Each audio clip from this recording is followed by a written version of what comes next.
నమస్కారం అండి. మీ యొక్క కరెంటు బిల్లును టీజీఎన్పీడీసీఎల్ యాప్ ద్వారా ఫోన్పే ద్వారా కానీ గూగుల్ పే ద్వారా కానీ ఎలా పేమెంట్ చేయొచ్చో ఇప్పుడు చూద్దాం. మొదటగా మీ యొక్క కరెంటు బిల్లు పైన యూఎస్సి నంబర్ను ఒక పేపర్ పైన రాసి పెట్టండి. తర్వాత మీ యొక్క ఫోన్పేను ఓపెన్ చేయండి. మీ యొక్క ఫోన్పేను ఓపెన్ చేసిన తర్వాత నేను రెడ్ మార్క్లో చూపించిన విధంగా యూపీఐ ఐడి ఉంటుందండి. ఇలా యూపీఐ ఐడి పైన క్లిక్ చేస్తే మీకు ఇలా యూపీఐ ఐడి ఏంటి అనేది ఇలా కనబడుతుంది. ఆ యూపీఐ ఐడిని కూడా ఒక పేపర్ పైన రాసుకోండి. ఒకవేళ మీరు గూగుల్ పే ద్వారా చేయాలనుకుంటే గూగుల్ పే ఓపెన్ చేయండి. అక్కడ ఇలా యూపీఐ ఐడి కనబడుతుంది. దానిపైన క్లిక్ చేస్తే మీకు ఇలా యూపీఐ ఐడి కనబడుతుంది. ఆ యూపీఐ ఐడిని కూడా ఒక పేపర్ పైన రాసుకోండి. మీ యొక్క ఫోన్లో ఉన్న ప్లే స్టోర్లోకి ఓపెన్ చేయండి. ప్లే స్టోర్లో మీరు ఇక్కడ సెర్చ్ బటన్లో టీజీఎన్పీడీసీఎల్ అని సెర్చ్ చేయండి. అక్కడ టీజీఎన్పీడీసీఎల్ యాప్ ఓపెన్ అవుతుంది. దాన్ని ఇన్స్టాల్ చేయండి. ఇన్స్టాల్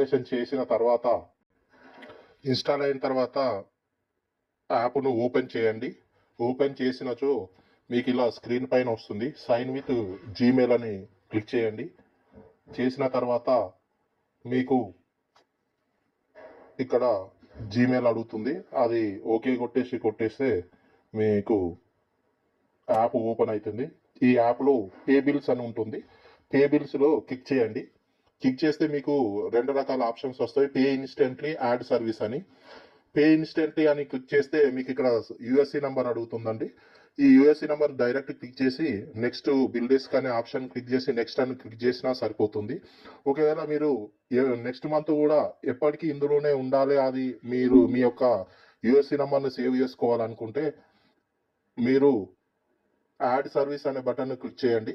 ఇక్కడ యూఎస్సి నెంబర్ను మీరు మొదట బిల్లులో చూపించిన యూఎస్సి నెంబర్ను ఇక్కడ ఎంటర్ చేయాల్సి ఉంటుంది. ఈ యొక్క యూఎస్సి నెంబర్ ఎంటర్ చేసిన తర్వాత యాడ్ సర్వీస్ అని కొట్టేస్తే మీ యొక్క సర్వీస్ డీటెయిల్స్ స్క్రీన్ పైన డిస్ప్లే అవుతాయి. మీరు ఒకవేళ అది కరెక్టే అనుకుంటే కన్ఫామ్ కొట్టండి. కన్ఫామ్ కొట్టిన తర్వాత మీకు ఇలా స్క్రీన్ అవుతుంది. స్క్రీన్ పైన ఇలా మీ డీటెయిల్స్ వస్తుంది. అప్పుడు పే అని కొట్టి ఎంటర్ చేసినచో బిల్ డెస్క్ అని వస్తుంది. మీరు బిల్ డెస్క్ పైన క్లిక్ చేయండి. క్లిక్ చేసిన తర్వాత ఇక్కడ పేమెంట్ డీటెయిల్స్ కనబడతాయి. ఇక్కడ సబ్మిట్ అని కొట్టండి. సబ్మిట్ అని కొట్టిన తర్వాత మీకు ఇలా credit card, debit card, internet banking, QR, UPI అని వస్తుంది. యూపీఐని క్లిక్ చేయండి. యూపీఐని క్లిక్ చేసిన తర్వాత మేక్ పేమెంట్ అని క్లిక్ చేయండి. చేసిన తర్వాత ప్రొసీడ్ టు పేమెంట్ అని చేయండి. చేసిన తర్వాత మీకు వేరే నెక్స్ట్ స్క్రీన్లోకి వెళ్తుంది. ఇలా వచ్చిన తర్వాత ఇక్కడ ఎంటర్ యూపీఐ అంటది.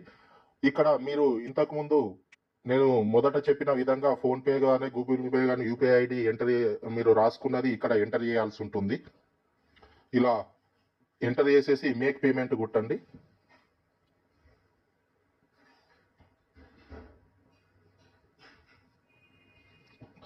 ఇప్పుడు ఇలా మీకు మేక్ పేమెంట్ కొట్టిన తర్వాత మీరు ఫోన్పే అయితే ఫోన్పే, గూగుల్ పే అయితే గూగుల్ పేకు మీకు మెసేజ్ రావడం జరుగుతుంది పేమెంట్ డీటెయిల్స్ సంబంధించి. ఇలా స్క్రీన్ పైన పే అని కొట్టేసారు అనుకోండి, మీరు ఫోన్పేలకు మళ్ళీ రూటెడ్ త్రూ అయిపోతుంది.